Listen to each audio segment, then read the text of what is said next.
40 दिन सर्दी में आप खोपरा ऐसे खा लो, सच बता रही हूँ आपकी सेहत के खजाने की चाबी है ये रेसिपी। सर घूमे, चक्कर खाए या दिल भी घबराए तो ये रेसिपी आप ज़रूर खाएँ क्योंकि इसके आपको इतने ज़्यादा फ़ायदे मिलेंगे कि गिनते-गिनते आपकी उँगलियाँ भी कम पड़ जाएगी। पुराने ज़माने की रेसिपी को नए ज़माने में कैसे बनाएँ वो मैं आज आपको बताऊँगी। बच्चे हो, बड़े हो, बुजुर्ग हो, अगर आप इसके 3-3 चम्मच रोज़ खा लेंगे तो इतने बलशाली हो जाएँगे कि बार-बार होने वाली बीमारियाँ आपको ज़रा भी परेशान नहीं करेगी।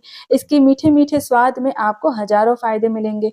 तो चलिए बिना देर किए जल्दी से हम ये हमारी रेसिपी शुरू करते हैं, पर सबसे पहले हेलो एवरीवन, ईट यम्मी डिशेज़ पर आपका स्वागत है।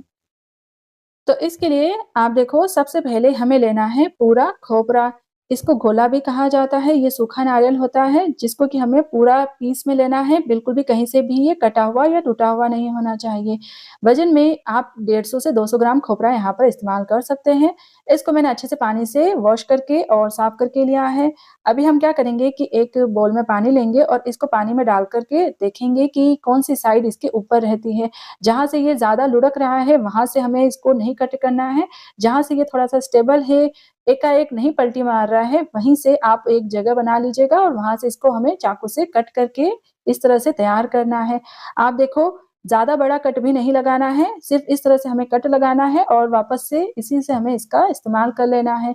खोपरा आप अच्छे से चेक कर लीजिएगा, बिल्कुल भी इसमें कोई स्मेल नहीं होनी चाहिए या कोई फंगस नहीं होनी चाहिए। अच्छा-सा अच्छी क्वालिटी का खोपरा यहाँ पर हमें इस्तेमाल करना है हमारी इस हेल्दी-हेल्दी रेसिपी को बनाने के लिए। अब इसमें हमें 4 ऐसी चीज़ें शामिल करनी हैं जो कि हमारे इम्यून सिस्टम को बूस्ट करेगी। आप देखो मैंने यहाँ पर 20 ग्राम बादाम लिए हैं, इसी के साथ-साथ 20 ग्राम मैंने पॉपी सीड्स लिए हैं, जिनको कि खसखस कहा जाता है और पोस्ता दाना भी कहा जाता है। एकदम छोटे-छोटे से दाने होते हैं लेकिन बहुत ज़्यादा फ़ायदेमंद होते हैं ये। इनको हमें अपनी डाइट में ज़रूर लेना चाहिए।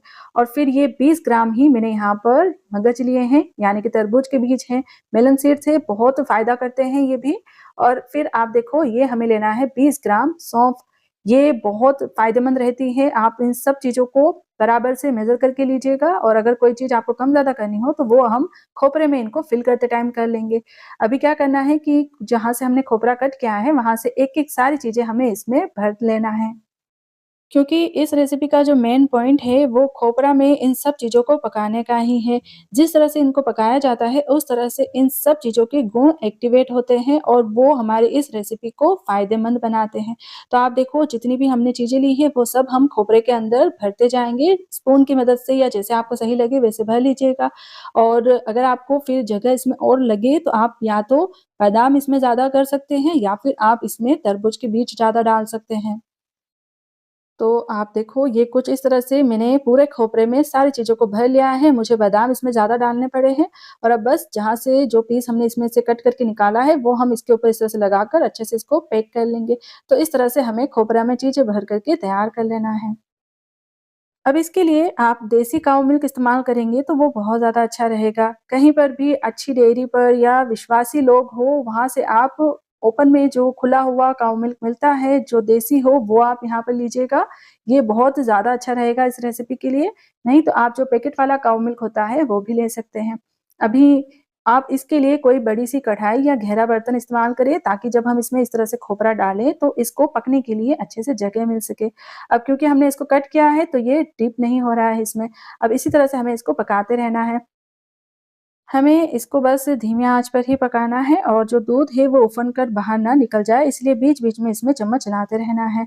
और यहाँ पर ऐसा होगा कि जो हमारा ये दूध है, ये अच्छे से इसमें रिड्यूस हो जाएगा और दूध के अंदर पकने से जो हमारा ये खोपरा है, ये भी सॉफ्ट होने लगेगा और इसके अंदर जो चीज़ें हैं, वो भी इसी की गर्माहट से अंदर पक जाएगी।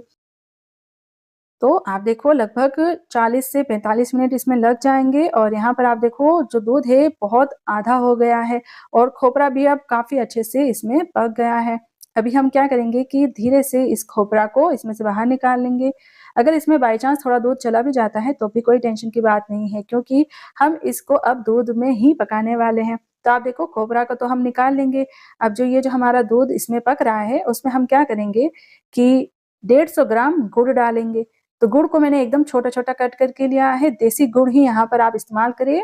क्योंकि इसमें केमिकल्स कम होते हैं और ये आयरन से भरपूर होता है और ढेर सारे फ़ायदे पहुँचाता है और सर्दियों में गुड़ खाना सेहत के लिए बहुत फ़ायदेमंद रहता है।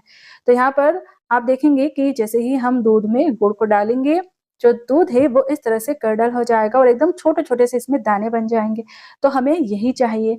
अभी यहाँ पर जब ये दूध इस तरह से हो जाएगा तो बस इसको हम धीमे आँच पर इसी तरह से पकने के लिए छोड़ देंगे और आगे देखेंगे कि खोपरा के साथ हमें क्या करना है। अब जितनी देर तक हम खोपरा को दूध में पकाते हैं तो ये काफ़ी ज़्यादा सॉफ्ट हो जाता है, तो बस अभी चाकू से हम इसको कट कर लेंगे और सारी चीज़ें बाहर निकाल लेंगे। आप देखेंगे कि जो बादाम है वो भी थोड़े-थोड़े से चटक जाएँगे और सारी चीज़ें अच्छे से इसमें से गरम-गरम निकलेगी।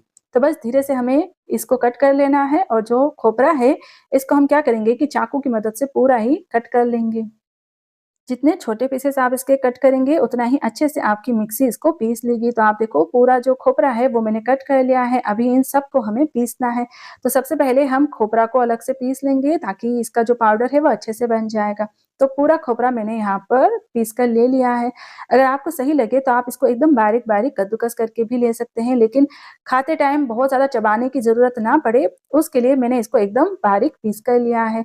और जो इसके अंदर का माल था बादाम, खसखस, सौंफ और मगज वो भी मैंने पीस कर पाउडर बना लिया है। तो ये भी हम खोपरा के साथ ही डाल देते हैं। अभी अगर आप इसको गर्मियों में अपनी डाइट में लेना चाहते हैं तो इसमें आप मिश्री का पाउडर डाल कर के दूध के साथ 2-3 चम्मच ले सकते हैं इसी तरह से सूखा। लेकिन सर्दियों में खाने के लिए हमें इसे खास तौर पर गोंद और गुड़ के साथ तैयार करना है। तो उसके लिए आप देखो हम क्या करेंगे कि ये पूरा पाउडर डाल देंगे इस कढ़ाई में जिसमें कि ये दूध और गुड़ पक रहा है और अच्छे से इसको डाल करके हम मिक्स करेंगे और इसको फिर से पकाएंगे। अब खोपरा की ये रेसिपी खाने से हमारा इम्यून सिस्टम बूस्ट होगा तो इसमें हमारी जो हड्डियां हैं वो मजबूत बने उसके लिए आप देखो हम क्या करेंगे कि 2 से 3 टेबलस्पून शुद्ध देसी घी को गर्म करेंगे और फिर इसमें हम 10 ग्राम गोंद को फ्राई करेंगे। अगर आप चाहें तो 20 ग्राम जितना भी ये गोंद ले सकते हैं, मैंने यहाँ पर 10 ग्राम लिया है। ये बबूल का गोंद है जो कि खास तौर पर सर्दियों में खाना चाहिए हमें, क्योंकि इससे हमारी हड्डियां मजबूत होती है और ढेर सारे बेशुमार फायदे मिलते हैं। तो हमें बस इसको अच्छे से क्रिस्पी होने तक फ्राई कर लेना है और फिर पूरा ये गोंद घी के साथ हम डाल देंगे इस कढ़ाई में, जिसमें कि हमारी ये हेल्दी-हेल्दी रेसिपी पक रही है।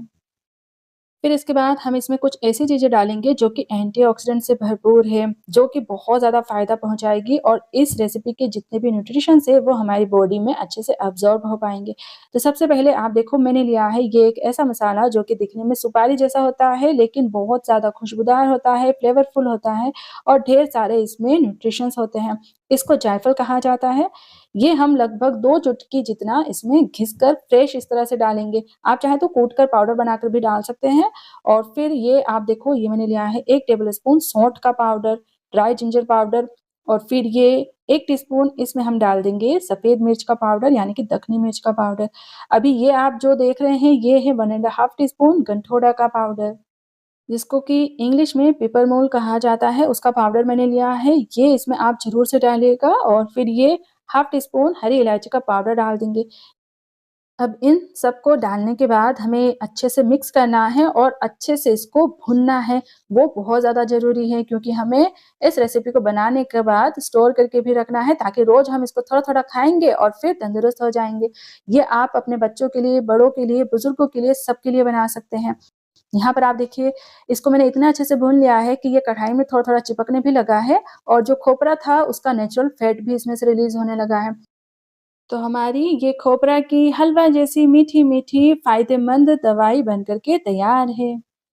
थोड़ा-थोड़ा जब आप इसको खुद से खाकर देखेंगे तब आपको इसके फ़ायदे खुद से ही पता चलने लग जाएँगे। तो आप इस बार की सर्दियों में खोपरा की ये रेसिपी ज़रूर से बनाइए, खाइए, अपनों को खिलाइए और सबको तंदुरुस्त बनाइए। और फिर उसके बाद जब आपको मेरी ये रेसिपी थोड़ी-सी भी पसंद आए तो प्लीज़, प्लीज़ ज़रूर से आप मेरी ये वीडियो को ज़रूर से लाइक करें। अपने सभी फ्रेंड्स फैमिली में उनके साथ भी इसे शेयर करें और हमारे चैनल ईट यम्मी शोज़ को प्लीज़ ज़रूर से सब्सक्राइब करें ताकि आगे भी आपको मेरी ऐसी रेसिपीज़ देखने को मिलती रहे। और नए रेसिपीज़ की नोटिफ़िकेशन के लिए बेल आइकन पर क्लिक करना बिल्कुल भी ना भूलें। हम नेक्स्ट रेसिपी के साथ जल्द ही मिलते हैं। टिल देन एन्जॉय दिस फ़ायदों से भरपूर सेहतमंद खोपरा की है recipe and thanks for watching eat yummy shows.